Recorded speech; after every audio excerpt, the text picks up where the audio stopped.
Okay, so taking a look at these two swings now. The left-hand one, this was your before kind of swing. I mean, set-up-wise, very, very good.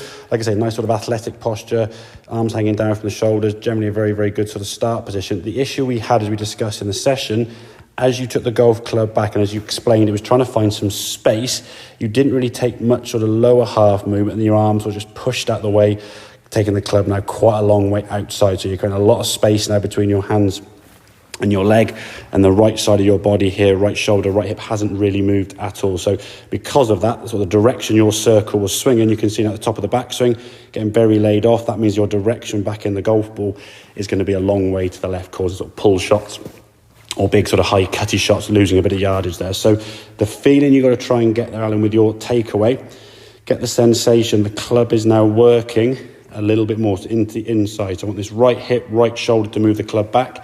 You did say in the session you felt you're positioning your hands more, which if that's the case, absolutely fine. If by working on where your hands go, the body kind of engages with that.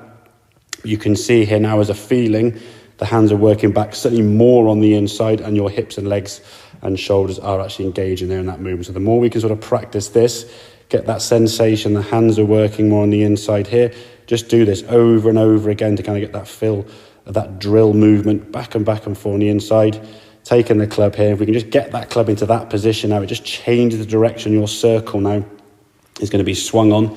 And you can see now as you keep doing this over and over again, getting that feeling at the top of the back. So what we're going to see when we get to hit the shot in a second is your club, rather than aiming so far laid off here, is going to be more towards target. And the key thing is you practice this movement as the feel as much as you can.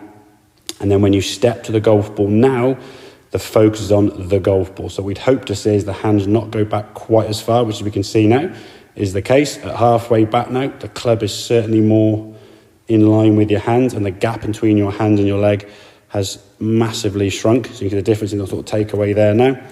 As we get to the top of the back, so now we see the club now more on line to target. It's a little bit laid off, but certainly a lot less than what it was. So when you come back into the golf ball now, we can see the club shaft coming much more from the inside here, as opposed to this one here on the left-hand side where the circle is way across the line outside. See the club shaft now at this position, way outside the line, sending the ball way to the left. So if you can get that change of circle, get that club working more from the inside, that will start the ball more to your target line.